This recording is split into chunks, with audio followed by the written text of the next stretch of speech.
Good morning everyone. हम लोग आगे बढ़ते हैं दर्पण दिसंबर में अवार्ड्स की ओर। लास्ट में हम लोग टॉपिक पढ़ रहे थे इकोनॉमिक्स का, तो उसमें शायद ये चैप्टर जो टॉपिक था वो रिकॉर्ड नहीं हो पाया, तो इसको हम लोग देख लेते हैं अभी। दलहन आत्मनिर्भरता मिशन ये शुरू किया गया था। जो हमारा बजट आया था इस वर्ष का, बजट 2025-26, इसी में इसको शुरुआत घोषणा की गई थी। अब इसको शुरू किया गया है, तो क्यों शुरू किया गया पहले हमें ये समझना होगा, फिर चीजें बेहतर समझ में आएंगी। क्यों शुरू किया गया, इसका कारण क्या है। शुरू किया गया दलहन के क्षेत्र में आत्मनिर्भरता मिशन। तो दलहन में दालें आती हैं, तो दालों के क्षेत्र में आत्मनिर्भरता प्राप्त करना। तो दलहनों के जो उत्पादन और उपभोग होता है हमारे देश में, उत्पादन और उपभोग दोनों में ही हम पहले नंबर पर विश्व में। सबसे अधिक उत्पादन भी हम करते हैं, सबसे ज्यादा उपभोग भी करते हैं। इतना उत्पादन करने के बावजूद हमारी जो मांग है, हमारी खपत या हमारी जो मांग है ज्यादा है। मतलब अगर एक लाइन में हम कहें कि हमारा उपभोग ज्यादा है उत्पादन से, दालों का। अब हमारा जब उपभोग ज्यादा है उत्पादन से, तो हम जरूरत कैसे पूरा करते हैं, तो पूरा होती है आयात करके। हम आयात करते हैं। इसी आयात को हमें ना करना पड़े, क्या करना पड़े, हमें आयात ना करना पड़े। हमें मतलब भारत को आयात ना करना पड़े, इसलिए हम या भारत, इसलिए भारत ने, भारत से बेहतर है केंद्र सरकार ने, इसलिए केंद्र सरकार ने ये मिशन शुरू किया है।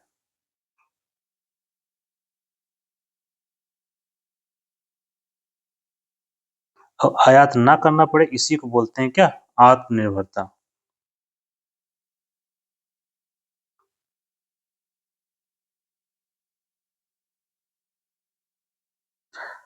अब हम आत्मनिर्भरता प्राप्त कैसे करेंगे, या आयात ना करना पड़े ऐसा कैसे होगा। तो इसके लिए हमें काम करना पड़ेगा दो तरीके से। एक तो जो दालें हैं या दलहन है, जो भी दलहनी फसलें हैं, इसका उत्पादन देश में बढ़ाया जाए। क्या किया जाए, उत्पादन में वृद्धि की जाए। और उत्पादन में वृद्धि करने का मतलब इसके दो तरीके हो सकते हैं। या तो हम क्षेत्रफल बढ़ाएं, क्षेत्रफल से तात्पर्य जो बोया गया क्षेत्रफल है, जिसकी बुआई होती है। मान लीजिए लास्ट ईयर 200 हेक्टेयर की बुआई हुई थी, तो अब 250 अगर कर दिया जाए तो क्षेत्रफल बढ़ जाएगा। क्षेत्रफल बढ़ेगा तो उत्पादन बढ़ जाएगा। दूसरा हो सकता है विकल्प के रूप में उत्पादकता बढ़ाएं।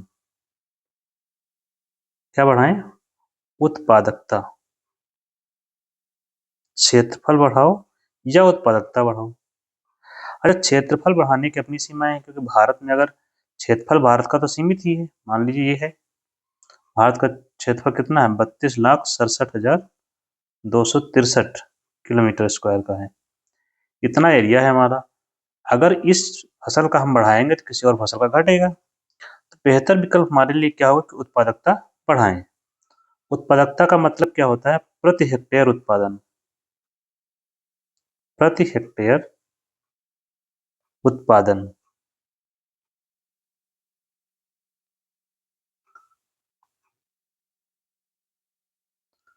प्रति हेक्टेयर उत्पादन में वृद्धि हमें करनी है। इसके लिए हम क्या करना पड़ेगा, इसके लिए हमारे पास क्या विकल्प हैं उत्पादकता बढ़ाने के लिए। तो हमारे पास इसके लिए विकल्प यही है, या तो जो उच्च गुणवत्ता वाले बीज हैं उनका प्रयोग किया जाए, उच्च गुणवत्ता वाले बीज। प्लस ऐसे बीज ऐसे हों जिनमें पेस्ट रेजिस्टेंट हो, कीट रोधी हो, पेस्ट रेजिस्टेंट हो मतलब कीट रोधी हो, कीट ना लगते हो उसमें, क्योंकि जब फसलों का उत्पादन होता है तो कीड़े खा जाते हैं, तो वो ना हो। प्लस क्लाइमेट रेजिस्टेंट हो, मतलब क्लाइमेट चेंज बहुत सारा हो रहा है इसमें देख रहे हैं, तो उसका प्रभाव भी कम पड़े या ना पड़े। जलवायु प्रतिरोधी हो।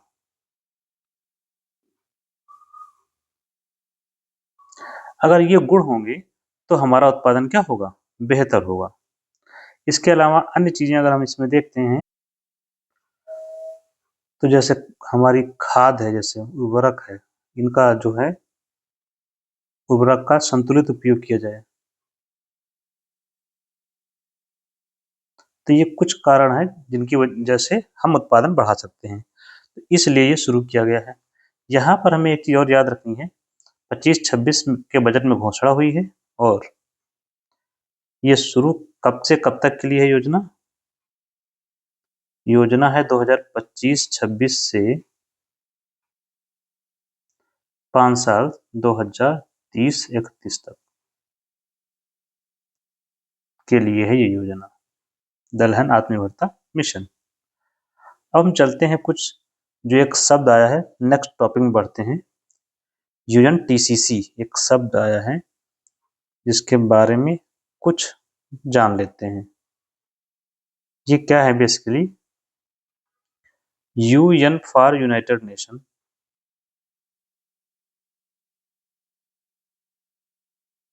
टी फॉर ट्रूप्स,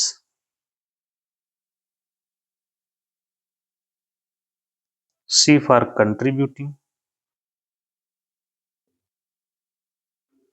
और नेक्स्ट सी है कंट्रीज के लिए। ट्रूप्स का मतलब होता है सैनिक या सेना, कंट्रीब्यूटर मतलब देने वाले। तो बेसिकली यूएनटीसी शब्द डिनोट करता है ऐसे देशों का समूह को जो संयुक्त राष्ट्र संघ में अपने सैनिकों को शांति स्थापना के लिए देते हैं, और इसमें भारत का नंबर पहला है। भारत सबसे अधिक कंट्रीब्यूट करता है।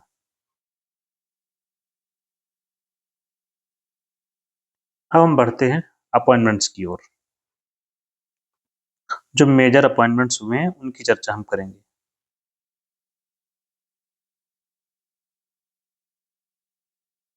फर्स्ट क्या है, एनसीसी के डीजी, नेशनल कैडेट कोर, इसका फुल फॉर्म पूछा जाता है, तो इसके डीजी बने हैं डायरेक्टर जनरल, महानिदेशक बोलते हैं, उनका नाम है वीरेंद्र वत्स।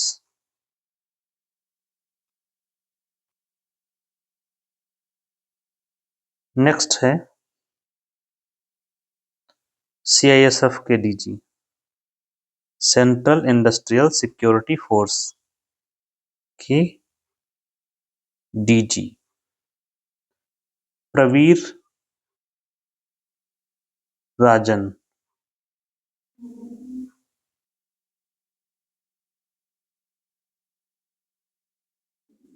प्रवीर रंजन।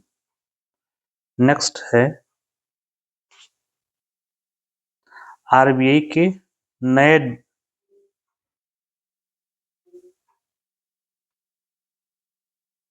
Deputy governor,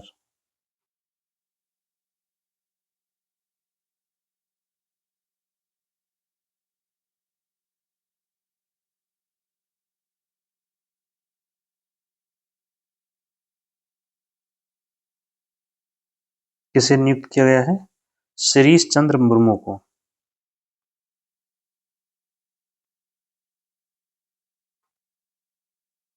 Shrish Chandra Murmu.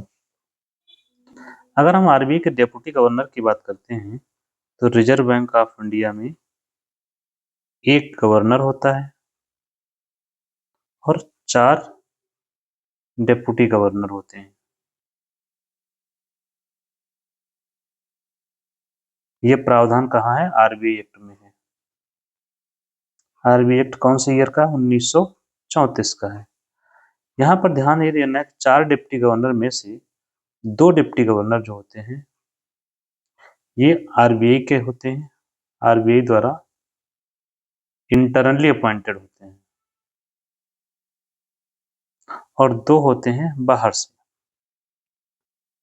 बाहर से जो 2 होते हैं इसमें एक कमर्शियल बैंक से होता है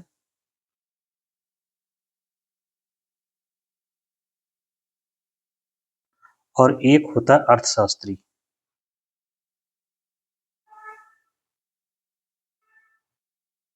और जो आरबीआई के 2 इंटरनल वाले होते हैं उसमें से एक होता है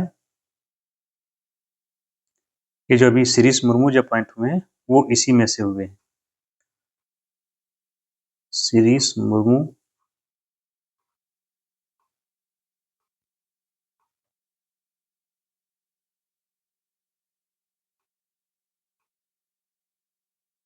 ये होते हैं, और दूसरे हैं जो इंटरनली अपॉइंटेड हैं टी रविंद्रकर।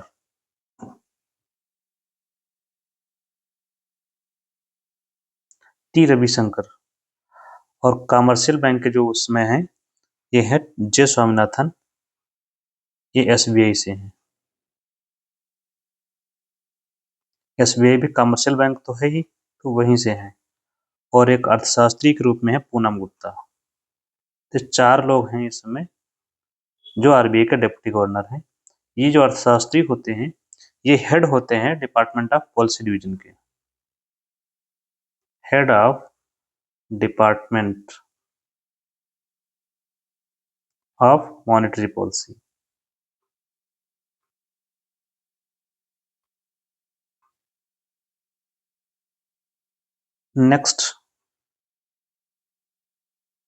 नेक्स्ट हैं अटॉर्नी जनरल, भारत के महान्यायवादी, इनको बोलते हैं अटॉर्नी जनरल ऑफ इंडिया।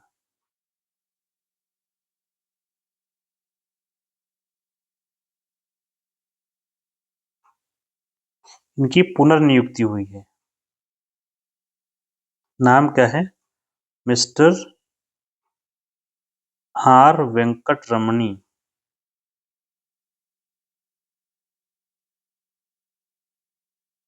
ये रीअपॉइंटेड हुए हैं, पुनर्नियुक्त। इनके बारे में अगर हम जानना है कि महान्यायवादी कौन होते हैं तो हम बेसिक जानकारी तो रख ही सकते हैं। महान्यायवादी का प्रावधान कहाँ पर है? अनुच्छेद 76 के तहत। और उसमें लिखा हुआ है कि इनकी नियुक्ति कौन करेगा? नियुक्ति प्रेसिडेंट करेगा। कार्यकाल इनका क्या होता है? कार्यकाल इनका कुछ नहीं होता है, राष्ट्रपति के प्रसाद पर्यंत। प्रसाद पर्यंत इंग्लिश में बोलते हैं till the pleasure of president.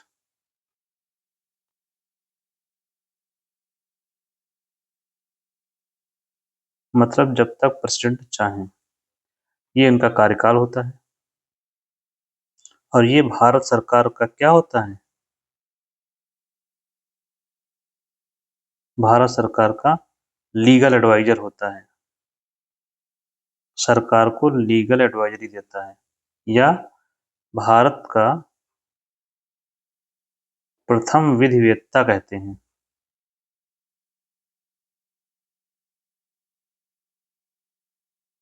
तो ये हो गए महान्यायवादी। इसको इम्यूनिटी प्राप्त होती है,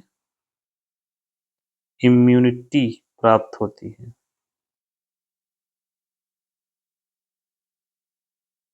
इसके बारे में सबसे खास बात क्या है कि यह संसद की बैठक में भाग ले सकता है, जबकि संसद का मेंबर नहीं होता है। संसद की बैठक में भाग ले सकता है बट वोटिंग नहीं करेगा।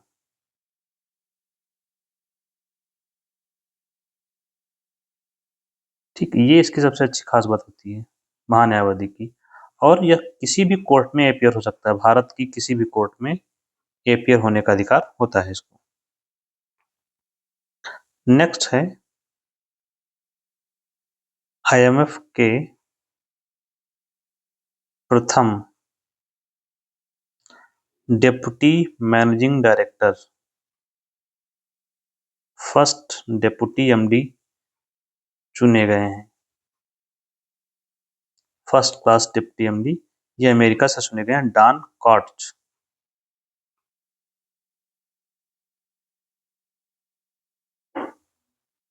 और इन्होंने स्थान किसका लिया है? आपको नाम याद होगा अगर आपको पढ़ा है आपने जून जुलाई के आसपास में, तो गीता गोपीनाथ का। ये भारत की थी, इन्होंने इस्तीफा दिया था, उन्हीं का स्थान लिया है। गीता गोपीनाथ की जगह इनकी अपॉइंटमेंट हुई, इन्होंने इस्तीफा दिया। तो अब ये कहाँ पर है? ये हार्वर्ड यूनिवर्सिटी में पढ़ा रही हैं, प्रोफेसर हैं, तो वहीं पर है, हार्वर्ड यूनिवर्सिटी में वापस चली गई। आईएमएफ के बारे में आप लोग जानते ही हैं, अगर हम इसकी बात करें तो इंटरनेशनल मॉनेटरी फंड।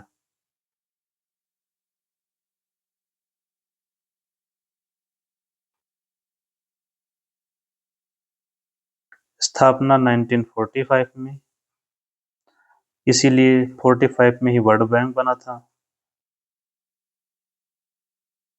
इसलिए। और कहाँ बना था? ये सारी घटना होती ब्रेटन वुड में, इसीलिए इन दोनों संस्थाओं को क्या बोलते हैं? ब्रेटन वुड ट्विंस बोला जाता है। नेक्स्ट क्या है? एसोचैम के अध्यक्ष।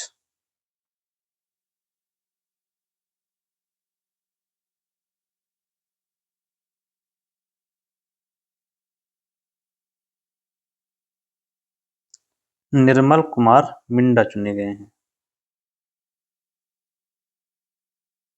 इनका नाम भले ना याद करें, लेकिन फुल फॉर्म जरूर याद रखेंगे एसोचैम का, पूछा जाता है। Association of chambers, association of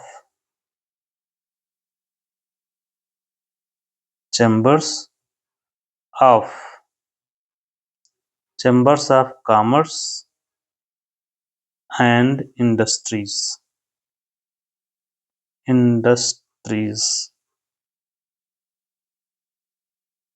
ये इसका फुल फॉर्म। बेसिकली जो उद्योग और व्यापार जगत है उसी का संगठन है, उद्योग और व्यापार जगत का। इंडस्ट्री उद्योग, कॉमर्स व्यापार, तो उद्योग और व्यापार जगत का संगठन है एसोचैम। एक और है नेक्स्ट, फिक्की, FICCI, इसको बोलते हैं फिक्की, के अध्यक्ष बने हैं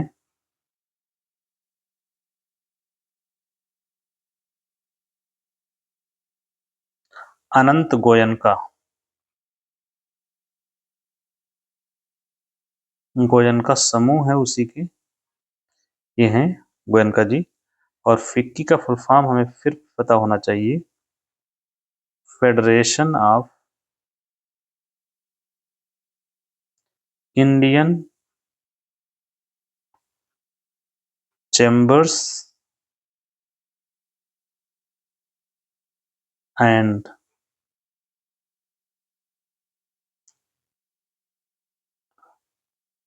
federation of Indian Chambers of होगा, Indian Chambers of commerce and industry.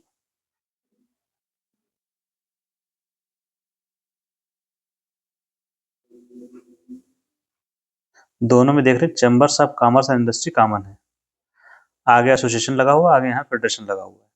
तो लास्ट का शब्द आपको याद रखना है, यहाँ पे पकड़ के फुल फॉर्म आपको याद रहेगा एटलीस्ट।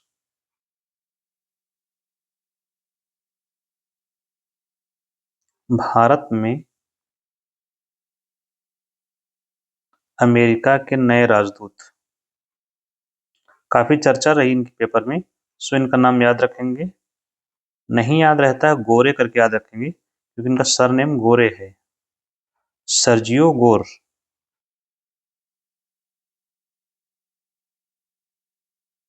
ये भारत के नए राजदूत बने हैं। अब हम लोग आते हैं सम्मान पर। सम्मान या पुरस्कार, अवार्ड्स एंड ऑनर्स।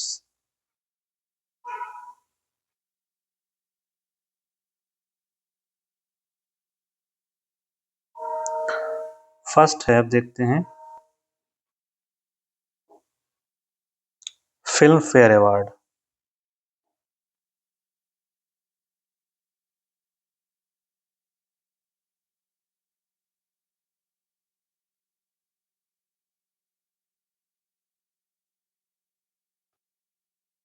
इसमें ये किस क्षेत्र में दिया जाता है, सेक्टर कौन सा है?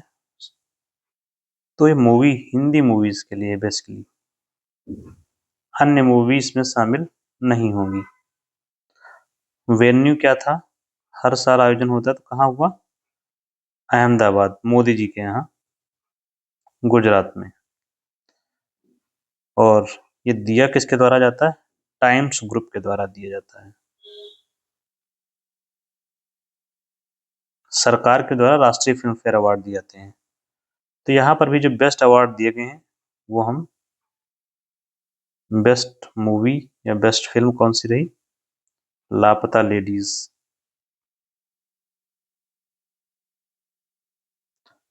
बेस्ट डायरेक्टर, लापता लेडीज की director Kiran Rao. Best actor, Abhishek Bachchan.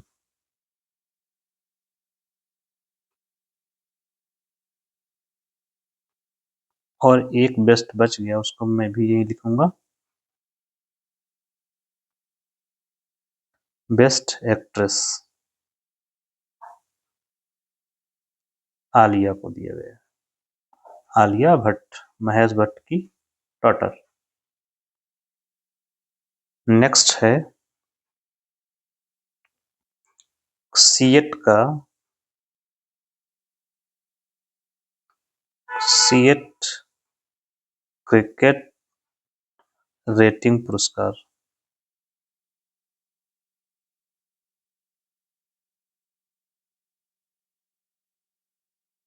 Twenty 25 का। इसमें जो इम्पोर्टेंट है, लाइफ टाइम अचीवमेंट अवार्ड दिया गया है वो।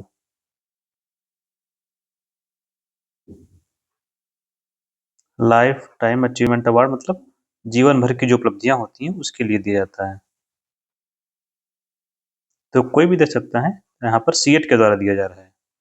तो दिया गया है किसको? ब्रायन लारा को, क्रिकेट के क्षेत्र में। लेकिन किस सेक्टर में है? तो ये ब्रायन लारा, वेस्ट इंडीज के, आप लोग जानते ही होंगे।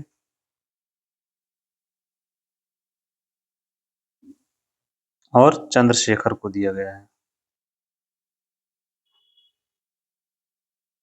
ये भारत से हैं।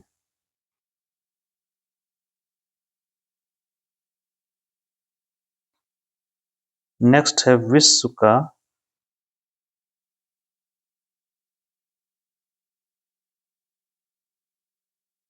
सर्वश्रेष्ठ उपभोक्ता बैंक पुरस्कार।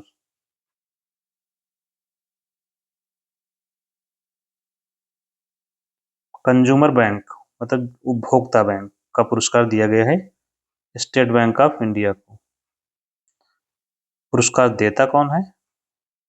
एक मैगजीन है, global finance magazine, by global finance magazine of America, इसके द्वारा दिया गया है। नेक्स्ट है ब्रिटिश अकादमी बुकर पुरस्कार।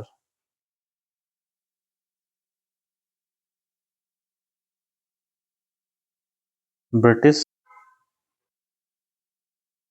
ब्रिटिश अकादमी बुक पुरस्कार 2025 का। ये सुनील अमृत जी को दिया गया है, भारत से हैं सुनील अमृत। इनकी बुक का नाम क्या है?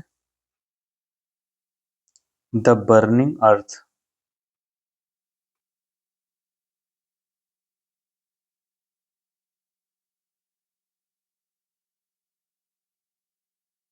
The burning earth.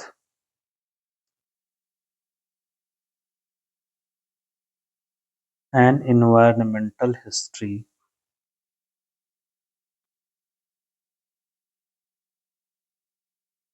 Of last 500 years. आप इतने ही याद रखेंगे, बर्निंग अर्थ सीसी से कभी कभी हो सकता है मैचिंग के लिए आता है, तो वहां पर काम आएगा। निधन हुए हैं कुछ इंपॉर्टेंट,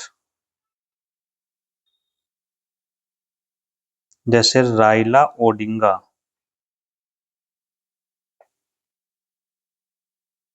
राइला ओडिंगा ये केन्या के सीएम, केन्या के सीएम नहीं, केन्या के पूर्व पीएम थे। इनका निधन हुआ है। असरानी जी को आप जानते होंगे मूवीज में, तो ये एक्टर थे। इनका पूरा नाम गोवर्धन असरानी था। एक आध बार पूरा नाम पूछा गया कई एक्टर्स का, तो नाम याद रखेंगे, गोवर्धन असरानी है।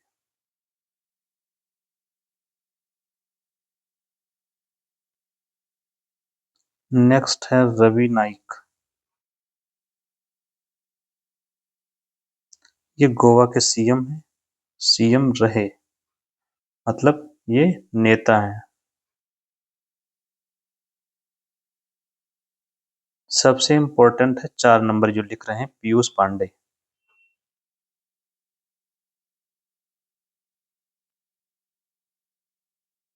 क्यों? ये विज्ञापन के क्षेत्र में इन्होंने काम किया है।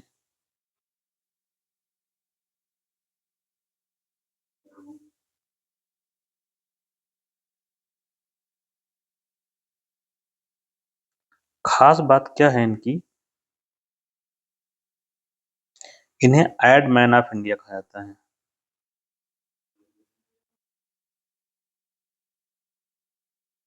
एड का मतलब जो प्रचार आता है उसी को बोलते हैं एड। तो एड मैन ऑफ इंडिया कहा जाता है।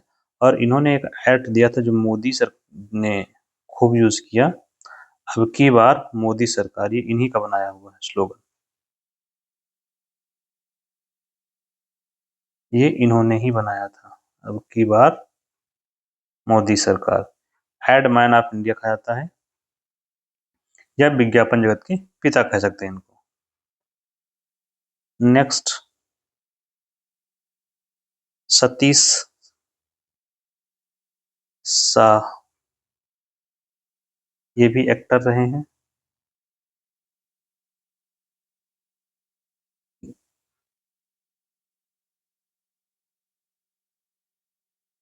नेक्स्ट है राजमाता सिरकित। सिरकित, इनका निधन हो गया। ये कहाँ की राजमाता थी? थाईलैंड की।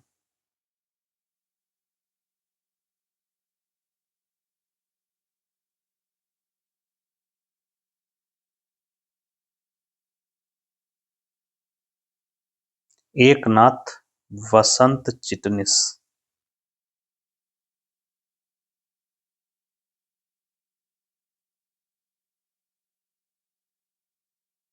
ये स्पेस साइंटिस्ट थे। कौन से? Space scientist. अब हम पहुंचते हैं डेज के ऊपर, दिवस जो मनाए जाते हैं। अच्छा, इसमें नोबेल प्राइज भी आया हुआ है, तभी हम लोग डिस्कस करेंगे लास्ट में नोबेल प्राइज जो आया हुआ है। ठीक है, तो शुरू करते हैं दिवस के बारे में। ये सारे दिवस हम लोग पढ़ रहे हैं अक्टूबर के। तो 1 अक्टूबर को अंतरराष्ट्रीय वृद्धजन दिवस।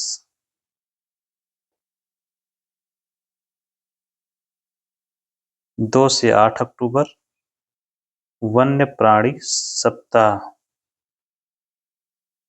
वन्य प्राणी सप्ताह। तीसरा है 2 अक्टूबर गांधी जयंती हम लोग मनाते ही हैं। क्यों? 2 अक्टूबर को इनका जन्म हुआ था, गांधी जी का, और इसी दिन शास्त्री जी का भी जन्म हुआ था। और इसी दिन 2 अक्टूबर को विश्व अहिंसा दिवस मनाया जाता है। किसके द्वारा? यूएनओ द्वारा घोषित है, महात्मा गांधी के लिए। नेक्स्ट क्या है? 5 अक्टूबर, 5 अक्टूबर को विश्व शिक्षक दिवस। हम जो हमारा राष्ट्रीय शिक्षक दिवस है वो कब मनाते हैं? सितंबर में। नेक्स्ट है 7 अक्टूबर विश्व पर्यावरण दिवस, हैबिटेट, वर्ल्ड हैबिटेट डे। 9 अक्टूबर विश्व डाक दिवस।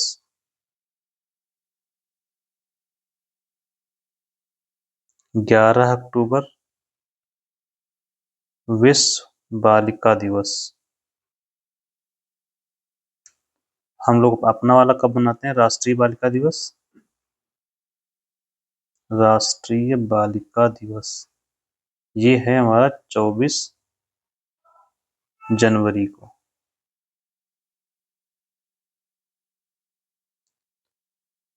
14 अक्टूबर विश्व मानक दिवस, स्टैंडर्ड, वर्ल्ड स्टैंडर्ड डे।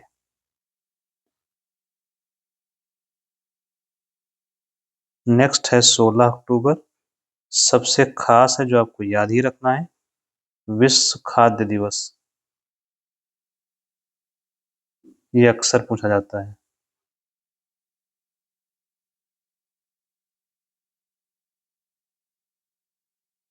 इसके बाद आपका आता है सांख्यिकी दिवस। नंबरिंग आप लोग ठीक कर लेंगे।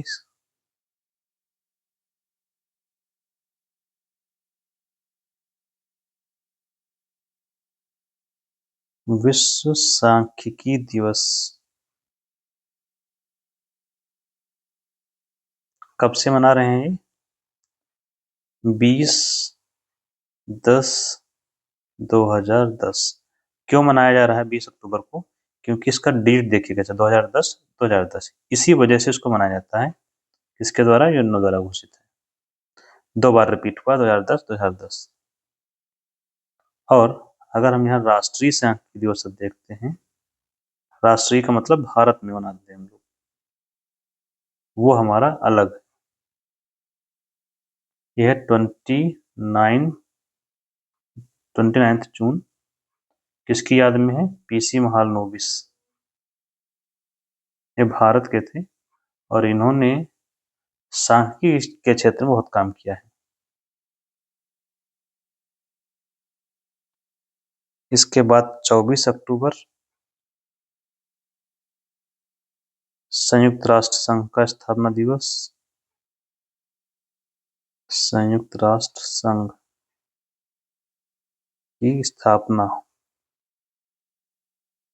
24 अक्टूबर 1945 को हुई थी। इसका हेडक्वार्टर कहाँ है? न्यूयॉर्क में।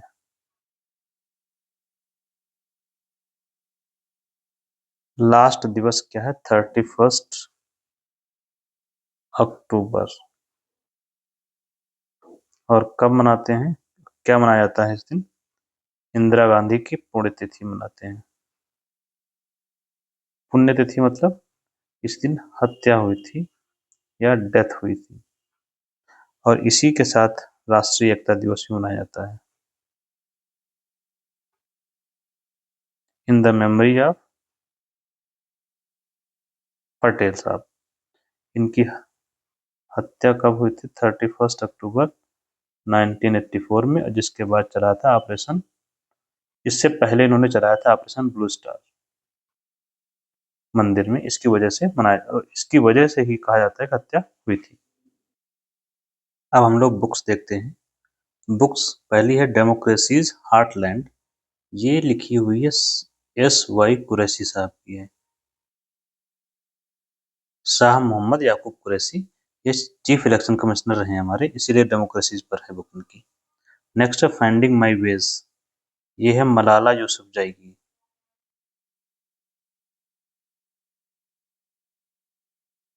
इनको नोबेल अवार्ड भी मिला हुआ है, सबसे यंगेस्ट अवार्डी है नोबेल की भी।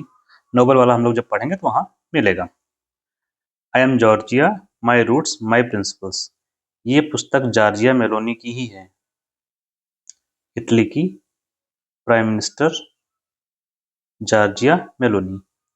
व्हाई द कॉन्स्टिट्यूशन मैटर्स, ये हमारे चीफ जस्टिस ऑफ इंडिया जो अभी रिटायर हुए हैं, DY चंद्रचूड़ की है। नेक्स्ट क्या है, कुछ मिसलेनियस इंफॉर्मेशन है जो देखते हैं क्या है। मिसलेनियस इंफॉर्मेशन में MiG-29 को डिकमीशन किया गया है सेवा मुक्त, तो इसकी जो स्मृति में डाक टिकट जारी किए गए हैं।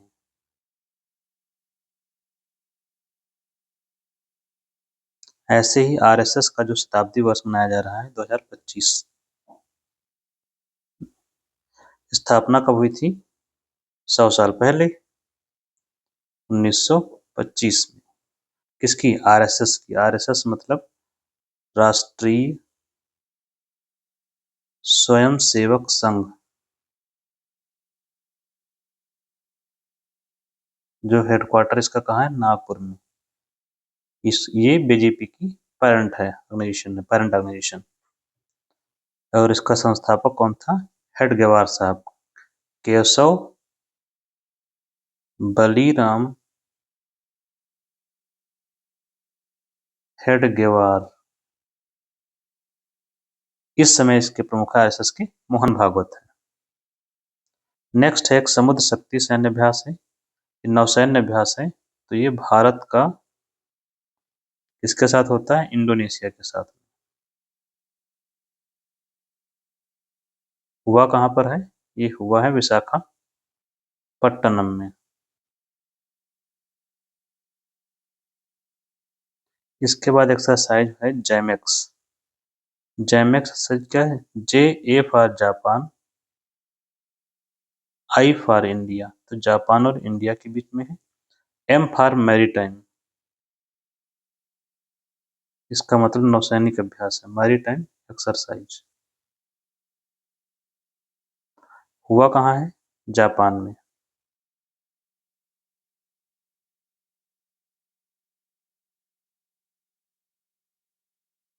नेक्स्ट औरंगाबाद रेलवे स्टेशन से जुड़ा हुआ, इसका नाम बदला गया है, छत्रपति संभाजीनगर कर दिया गया है इसका नाम।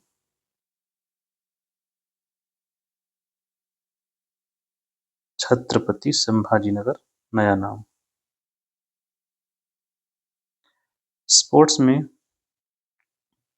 ईरानी ट्रॉफी, ये क्रिकेट से संबंधित है, पहली बात जो आपके लिए पूछा जाता है एग्जाम में। और इसमें विजेता कौन रहा? विजेता रहा विदर्भ, महाराष्ट्र में एक क्षेत्र है विदर्भ। नेक्स्ट न्यूज है क्रिकेट से, स्पोर्ट्स से, बीसीसीआई से। बीसीसीआई के अध्यक्ष कौन चुने गए हैं? मिथुन मिन्हास।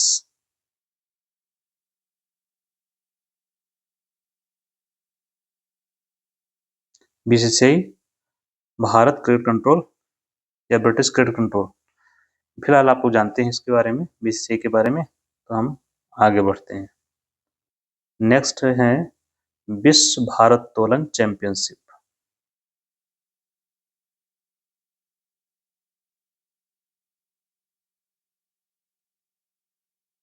भारोत्तोलन चैंपियनशिप, इसमें सिर्फ एक पदक मिला है, वो भी मिला है मीराबाई चानू को, और सिल्वर। तो मीराबाई चानू वेट लिफ्टर है और मैचिंग के लिए आता है। तो नेक्स्ट है सुल्तान ऑफ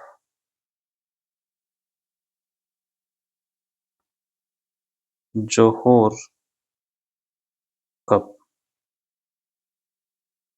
ये हॉकी से जुड़ा हुआ कप है और इसे जीता है ऑस्ट्रेलिया ने। यहाँ भारत उपविजेता रहा।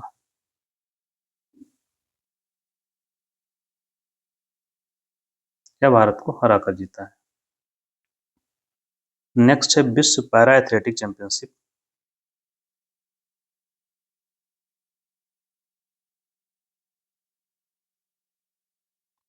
Para athletic championship.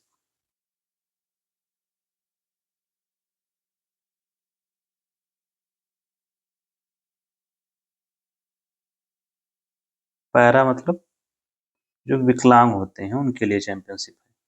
इसका आयोजन कहाँ हुआ? तो जहाँ भी पैरा आता है वो विकलांगों के लिए है, विशेष रूप से स्पोर्ट्स में। तो आयोजन स्थल क्या था?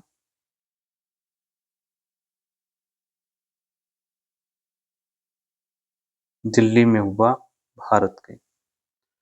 और इसका शुभंकर था, शुभंकर मतलब जो केंद्र बिंदु जिसके नाम पर रखा जाता है कि किसके नाम पे डिनोट किया जाएगा, तो उसका नाम रखा गया था विराज। मैस्कॉट था विराज। विराज में क्या है, एक व्यक्ति है, छोटा सा बच्चा है,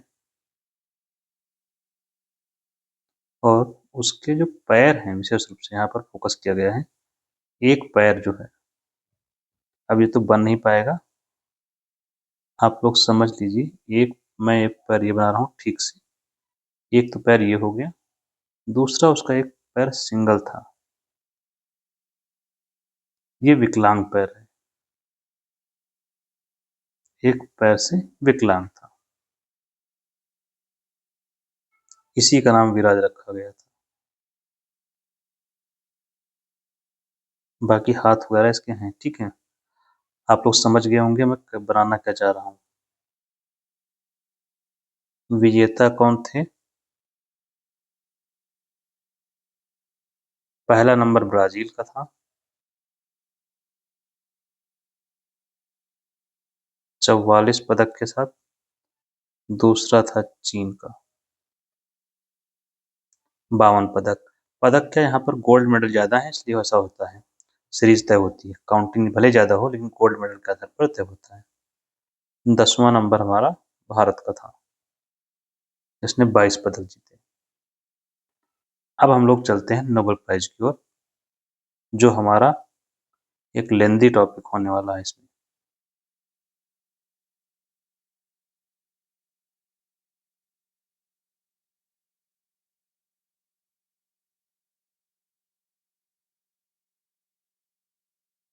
नोबेल पुरस्कार 2025।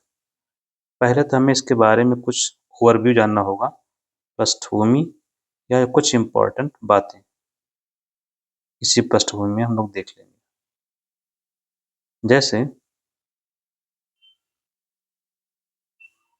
शुरुआत कैसे हुई इसकी? शुरुआत होती है इसकी एक 1895 से। 1895 में एक वसीयत लिखी थी एक व्यक्ति ने, जिसका नाम था अल्फ्रेड नोबेल।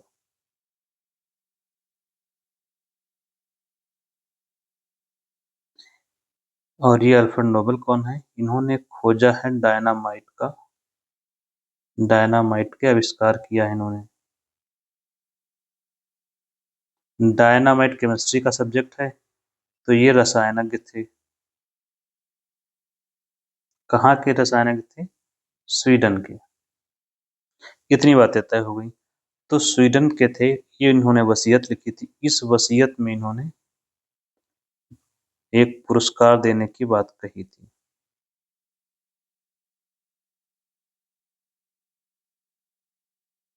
इसी वसीयत के आधार पर पुरस्कारों की शुरुआत हुई।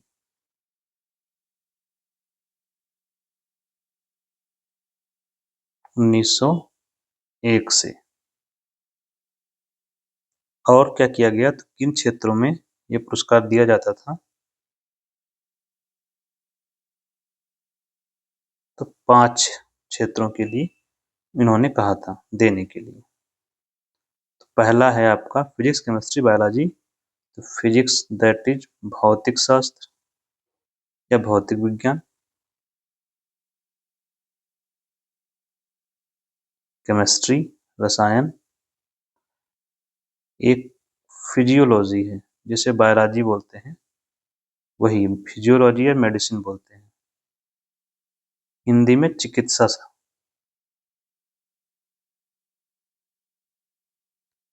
चौथा था इनका लिटरेचर या साहित्य।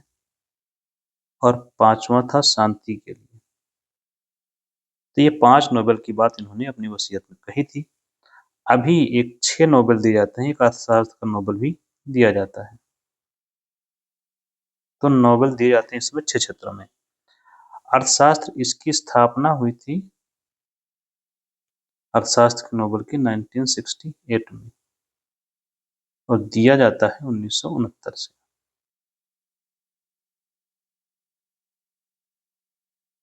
ठीक। लेकिन अब यहाँ पर स्पष्ट कर लेना होगा हमें, इकोनॉमिक्स का जो प्राइज है ये वाला कौन देता है। ये स्वीडन का जो केंद्रीय बैंक है उसके द्वारा दिया जाता है। स्वीडन का केंद्रीय बैंक, जिसका नाम अगर लिखना है तो स्वेरिंग रिक्स पुरस्कार बोलते हैं। स्वेरिंग रिक्स बैंक पुरस्कार इसी बैंक के द्वारा दिया जाता है। पुरस्कार का नाम, बैंक का नाम भी यही है। क्यों देते हैं ये?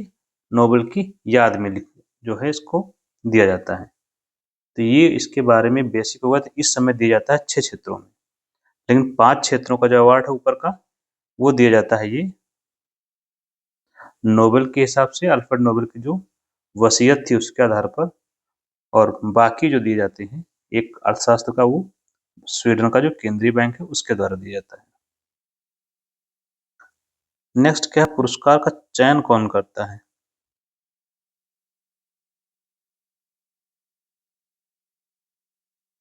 इनकी कमेटी अलग अलग कमेटी है। एक है royal Swedish academy of science.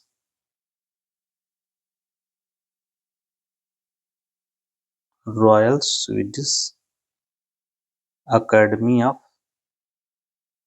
Science. इनके ये कहाँ पर है? स्टॉकहोम में है। स्टॉकहोम क्या है? स्वीडन की राजधानी है। ये 3 क्षेत्रों में पुरस्कार देती है। एक तो फिजिक्स का, देती नहीं है, चुनती है किसको दिया जाएगा।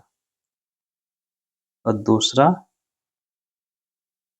केमिस्ट्री और तीसरा इकोनॉमिक्स, अर्थशास्त्र। 3 अवार्डों का सिलेक्शन ये करती है ये कमेटी। एक दूसरी कमेटी है जो नोबेल स्वीडिश एकेडमी बोलते हैं।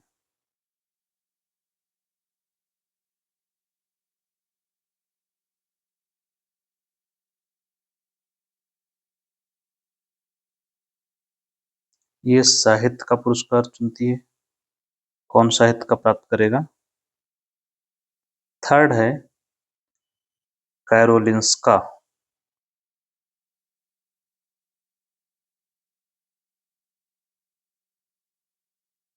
इंस्टीट्यूट।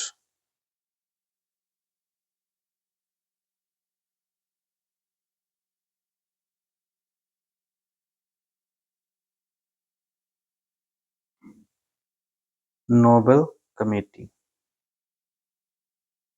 ये देती है फिजियोलॉजी का, देती नहीं, चुनती है, मतलब चिकित्सा का।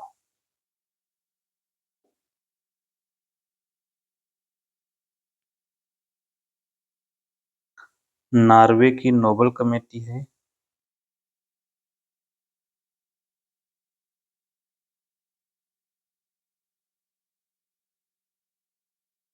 ये शांति का देती है, शांति का चुनाव करती है, शांति के अवार्ड का। ये पुरस्कार जो शांति का नोबेल है, ये दिया जाता है नॉर्वे की राजधानी ओस्लो में।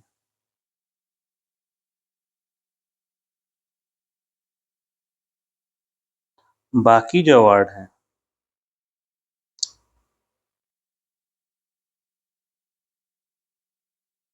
बाकी मतलब जो 5 बचे, ये ऐसे कर लेते हैं। ये सारे अवार्ड दिए जाते हैं स्वीडन की राजधानी स्टॉकहोम।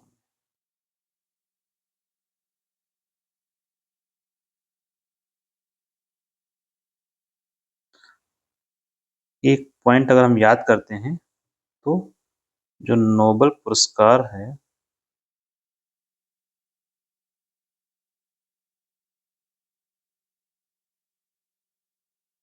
ये दिया जाता है 10 दिसंबर को, जिस दिन मनाते हैं मानवाधिकार दिवस।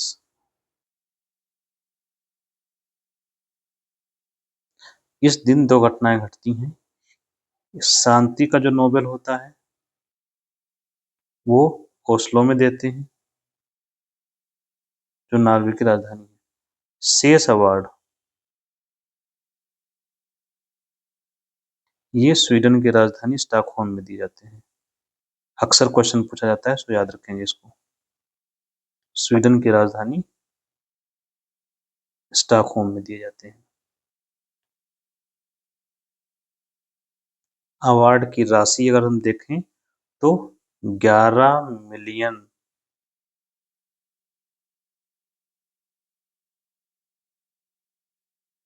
Swedish kronor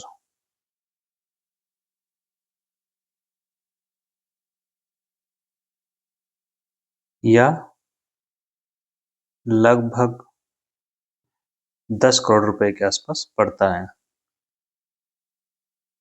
11 million Swedish kronor. Amount बदलती रहती है हर साल। तो देखते हैं किस कुछ को दिया गया है 2025 का अवार्ड।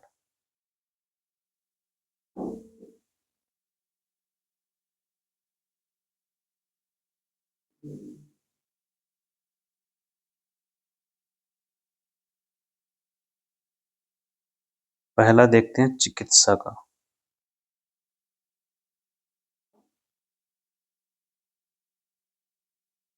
ये दिया गया है 3 लोगों को। मैरी ई ब्रुको,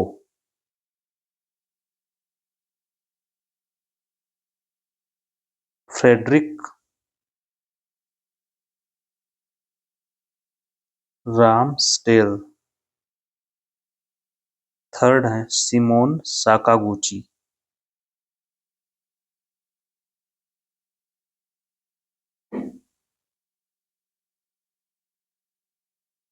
ये जापान से हैं, ये दोनों अमेरिका से। किस लिए दिया गया है इनको अवार्ड?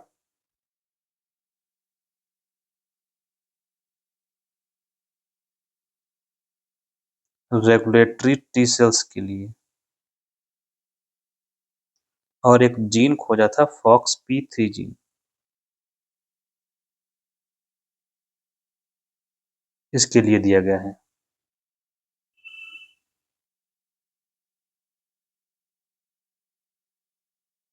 नेक्स्ट अगर हम भौतिक का देखते हैं, फिजिक्स का, इसमें भी 3 लोगों को दिया गया है। जॉन क्लार्क,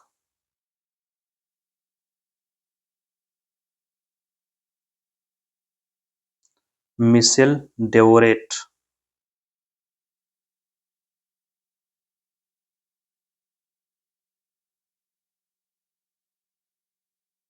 और जॉन एम मार्टिनिस।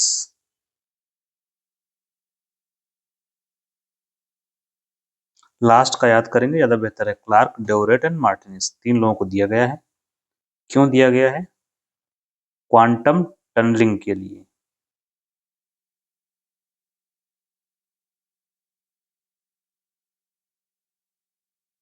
टनलिंग का मतलब होता है गुफा बनाना। तो एक पतली परत के द्वारा अलग किया गया था 2 सुपर कंप्यूटर्स की लेयर को। तो उन्होंने इसके आर पार भी ट्रेवल कर लिया, दैट इज टनलिंग, क्वांटम का, पतली परत को पार करना। इसके बारे में अगर हम देखते हैं तो 1901 में जो अवार्ड दिया गया था, रॉन्जन को दिया गया था, रॉन्जन, जो एक्सरे के संस्थापक हैं। प्लस यहाँ पर 4 महिलाओं को दिया गया है भौतिकी का नोबेल। उसमें से एक हैं, 1903 में मिला था मैरी क्यूरी को। मैरी क्यूरी प्लस इनके हस्बैंड दोनों को मिला था एक साथ में। और इसके बाद में एक केमिस्ट्री का नोबेल मिलता है जिसमें आयरन जूलियट को मिलता है, वो मैरी क्यूरी की बेटी होती हैं। तो उसको हम साइड में चर्चा करते हैं यहाँ पे।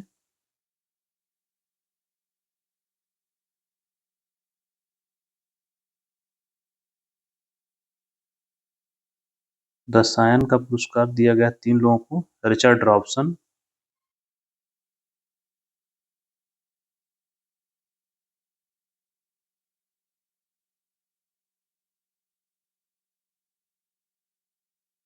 एस कीतागावा,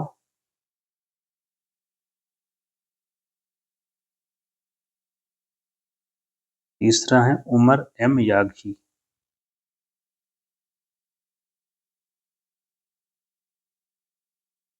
इन 3 लोगों को दिया गया है। ये अमेरिका से हैं, ये जापान से हैं और ये ऑस्ट्रेलिया से हैं। दिया क्यों गया है? MOF के लिए, मेटल ऑर्गेनिक फ्रेमवर्क के लिए दिया गया है। अच्छा, मैरी क्यूरी और उनके हस्बैंड को भौतिकी का नोबेल मिला था। इसके बाद मैरी क्यूरी को ही 1911 में इनको 1911 में केमिस्ट्री का नोबेल भी मिला। तो ये हो गए इनके पास 2 नोबेल।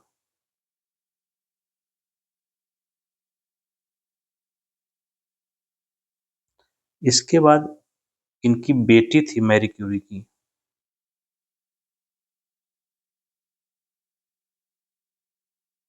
इनकी बेटी का नाम था आयरन जूलियट क्यूरी।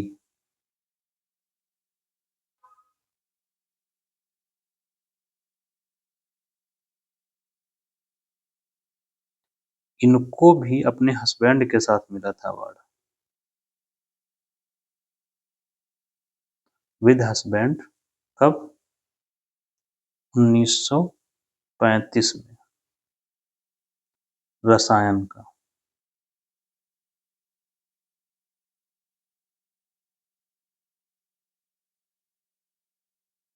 तो ये 3 अवार्ड हो गए। चौथा बचता है हमारा साहित्य का।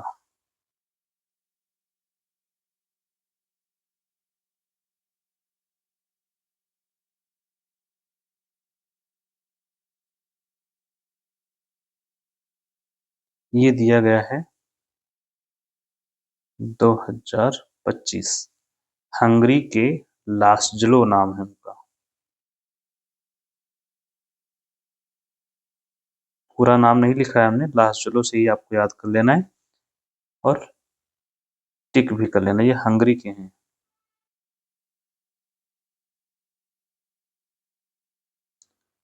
सबसे युवा साहित्यकार कोई रहे हैं जिनको ये अवार्ड मिला है, सबसे युवा साहित्यकार रुडयार्ड किपलिंग को है।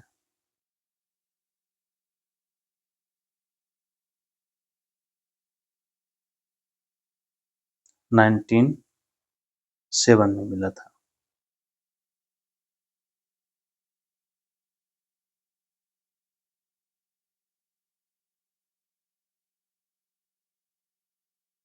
शांति नोबेल 25 ये किसे मिला है?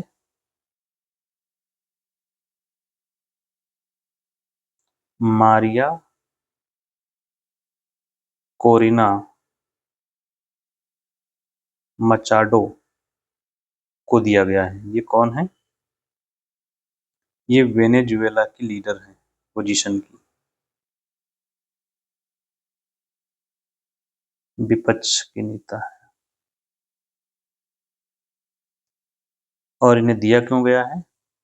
डेमोक्रेटिक राइट्स की रक्षा के लिए या डेमोक्रेसी को बचाने के लिए।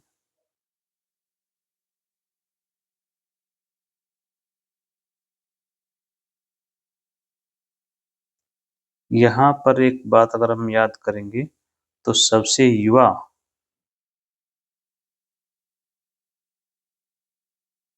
नोबेल अवार्डी कौन है?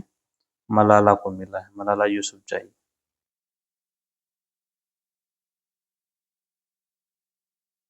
यूसुफजई इनका ट्राइबल नेम है।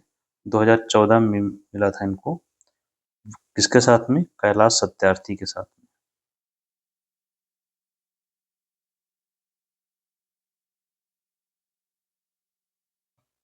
प्लस 1901 में शांति का पुरस्कार किसे दिया गया था? हेनरी ड्यूनांट।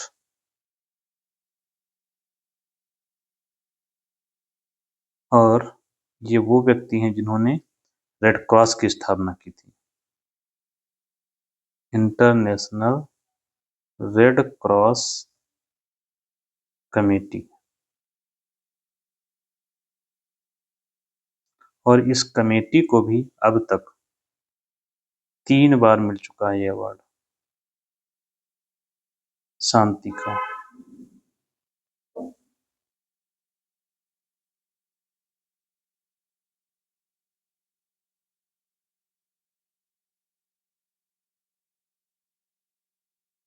लास्ट अवार्ड है अर्थशास्त्र का।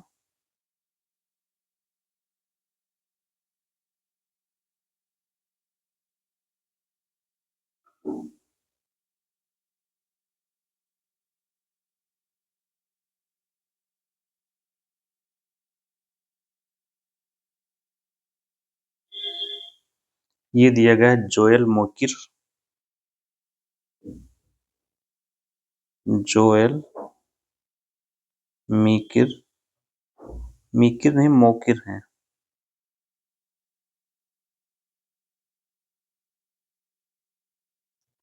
और फिलिप अगियन।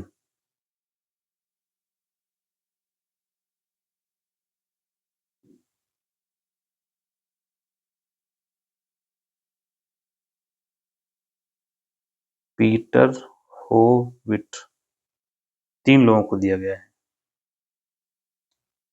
2019 का इसमें बारे में जो अर्थशास्त्र का अवार्ड था, इसका अवार्ड ये भारत के थे अभिजीत बनर्जी।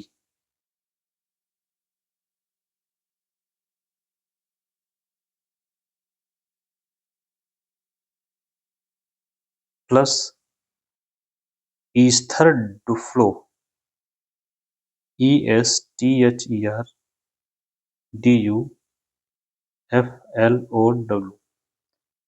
इनको दिया गया था। ये इनकी वाइफ है। ये सबसे यंगेस्ट हैं जिनको मिला है अवार्ड, यंगेस्ट अवार्डी है और तीसरी महिला है।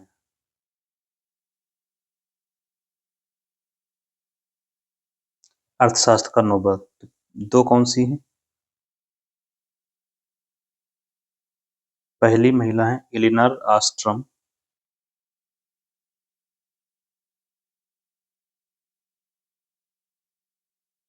2009। और दूसरी महिला है क्लाउडिया गोल्डिन,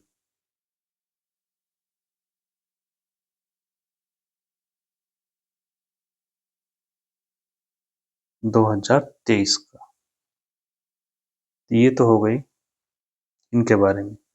कुछ और महत्वपूर्ण बातें इनके बारे में अगर हम जानते हैं, इसे नोबेल के बारे में।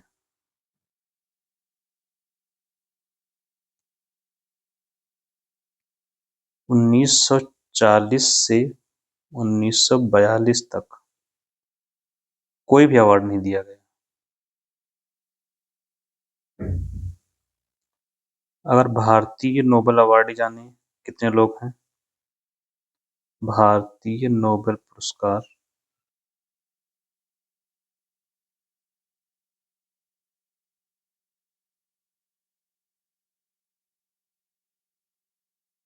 ये 5 लोग हैं। बाकी भी 5 लोग हैं, लेकिन वो भारतीय मूल के हैं।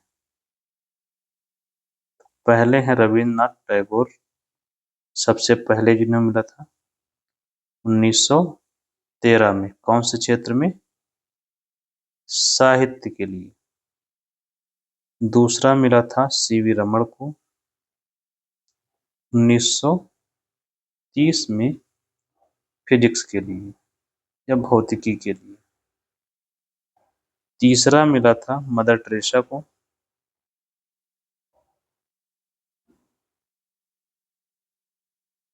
1979 में, शांति का अवार्ड। चौथा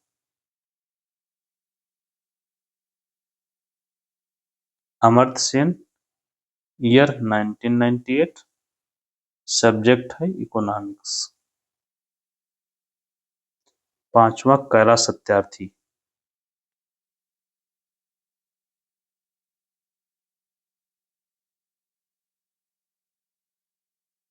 - 2014 पीस प्राइज। ये भारत के हैं। 5 लोग और हैं जो भारतीय मूल के हैं।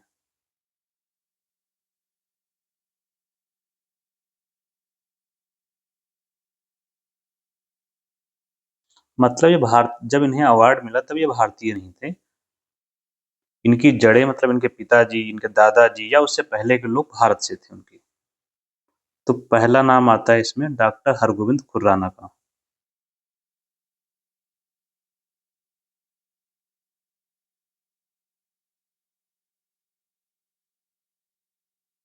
इनको मिला है 1968 में,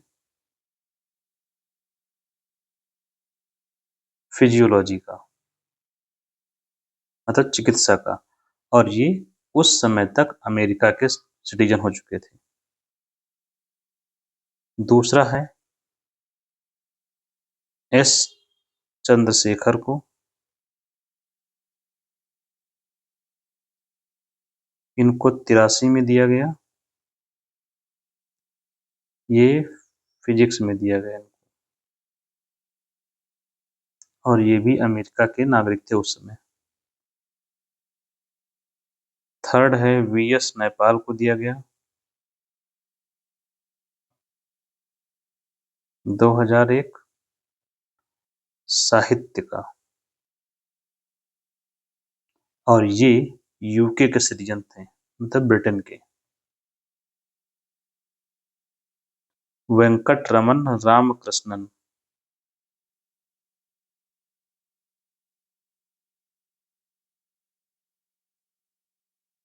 इनको 2009 का अवार्ड दिया गया है और केमिस्ट्री का। और ये भी अमेरिका के सिटीजन थे जब इनको अवार्ड मिला। पांचवा है अभिजीत बनर्जी का।